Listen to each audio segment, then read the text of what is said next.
اگر یہ بات سچ ہے کہ حکومت مسلمانوں کے بچوں کو ڈاکٹر، انجینئر یا سائنٹسٹ بنانا چاہتی ہے، لیکن چونکہ حکومت یہ سارا گیم ووٹ پولرائزیشن کے لیے کر رہی ہے، اس لیے حکومت سے ایسی امید تو نہیں کی جا سکتی۔ ناظرین، یو پی میں مدرسوں کو بند کرانے کا سلسلہ زور پکڑتا جا رہا ہے۔ تازہ صورتحال یہ ہے کہ بلاک لیول پر مدارس کے ذمہ داروں کے ساتھ میٹنگز کی جا رہی ہیں۔ بچوں کو انجینئر اور سائنٹسٹ بنانے کی بات کہہ کر کوشش یہ کی جا رہی ہے کہ کسی طرح بغیر کسی شور شرابے کے غیر منظور شدہ مدرسوں کے بچوں کو بیسک شکشا دوارا سنچالت اسکولوں میں ٹرانسفر کرا لیا جائے۔ اگر حکومت ایسا کرنے میں کامیاب ہوتی ہے تو پہلے مرحلے میں تمام غیر منظور شدہ مدرسے آٹومیٹکلی بند ہو جائیں گے، جو باقی بچے مدرسوں کو بند کرنے کی راہ ہموار کرے گا۔ یہ بات پہلے بھی آپ کو پتہ ہوگی کہ یو پی مدرسہ بورڈ کے وجود کو لے کر پہلے ہی سپریم کورٹ میں ایک ہیئرنگ چل رہی ہے۔ بہت ممکن ہے کہ ان غیر منظور شدہ مدرسوں کے بند ہونے سے اس مقدمے پر بھی اثر پڑے، یا یہ بھی ہو سکتا ہے کہ کورٹ میں چل رہے اسی مقدمے کو متاثر کرنے کے لیے ایسا کیا جا رہا ہو، کیونکہ جن غیر منظور شدہ مدرسوں کو بند کرانے کی مہم چلائی جا رہی ہے، ان مدرسوں میں مداخلت کا حکومت کے پاس کوئی اختیار نہیں ہے۔ اس کے ساتھ ہی ایک اندیشہ یہ بھی ہو سکتا ہے کہ اس قدم کے ذریعہ حکومت مسلمانوں کی قوت مخالفت کو پرکھ رہی ہو۔ حکومت جاننا چاہتی ہو کہ مسلمانوں کا اس کے خلاف کیا رد عمل ہو سکتا ہے، جس سے باقی کے مدرسوں کو بند کرنے کی روپ ریکھا کو تیار کرنے میں مدد مل سکے۔ بچوں کا ڈاکٹر یا انجینئر یا سائنٹسٹ بننا بہت اچھی بات ہے، لیکن سب سے بڑا سوال یہ ہے کہ کیا حکومت سچ میں ایسا کرنا چاہتی ہے؟ کیا حکومت سچ میں مسلمانوں کے بچوں کو ترقی کرتے ہوئے دیکھنا چاہتی ہے؟ اگر یہ بات سچ ہے کہ حکومت مسلمانوں کے بچوں کو ڈاکٹر، انجینئر یا سائنٹسٹ بنانا چاہتی ہے، تو یو پی کے مدرسوں میں تعینات سائنس ٹیچر اسکیم کو ختم کیوں کر دیا گیا؟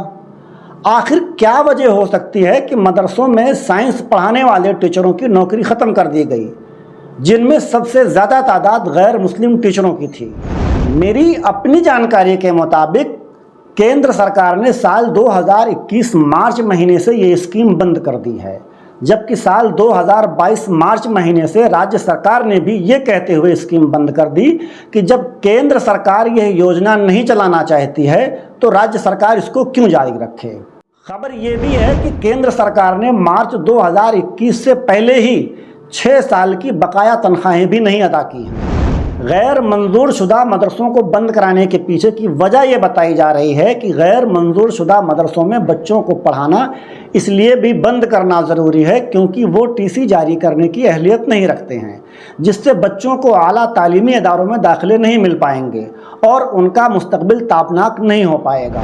کہنے کے لیے یہ بات تو بہت اچھی اور مناسب بھی ہے، لیکن اس میں بھی بہت بڑا جھول ہے۔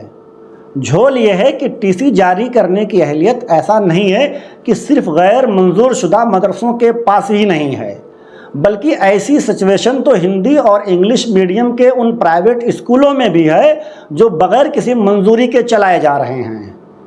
حکومت انہیں کیوں نہیں بند کرنا چاہ رہی ہے؟ کیا وہاں کے بچوں کو انجینئر، ڈاکٹر یا سائنٹسٹ نہیں بنانا ہے؟ رہی بات مدرسوں کے بچوں کو سائنٹسٹ یا ڈاکٹر بننے یا بنانے کی، تو اگر میں نام شمار کرانا شروع کر دوں تو ویڈیو بہت لمبی ہو سکتی ہے۔ فی الحال اتنا سمجھ لیجئے کہ اے جے پی عبدالکلام اور سابق وزیر اعظم منموہن سنگھ جیسے کئی بڑے نام انہی غیر منظور شدہ مدرسوں کی دین ہیں۔ اب رہا سوال یہ کہ جن مدرسوں کے پاس منظوری نہیں ہے انہیں سرکار بند کیوں کرنا چاہتی ہے، اور کیا سرکار ان مدرسوں کو بند کرنے کا ادھیکار بھی رکھتی ہے یا اپنی منمانی کر کے صرف پولرائزیشن کرنا چاہتی ہے؟ تو اس سلسلے میں پہلی بات تو یہ ہے کہ مدرسوں کے ذمہ داران بالکل بھی غیر منظور شدہ رہ کر مدرسوں کا سنچالن نہیں کرنا چاہتے ہیں، لیکن کیا کریں، ان کی بھی اپنی مجبوریاں ہیں۔ سرکاری اسکولوں کا کوالٹی ایجوکیشن کیا ہے یہ کسی سے ڈھکا چھپا نہیں ہے۔ خیر، سرکاری اسکولوں پر تو پھر کبھی بات کی جا سکتی ہے۔ دوسرے، سرکاری اسکولوں میں مسلمانوں کی بیسک نیڈ اردو اور عربی تعلیم کا کوئی بھی بندوبست نہیں ہے۔ یو پی میں اردو میڈیم اسکول کا تو بس نام مت لیجئے۔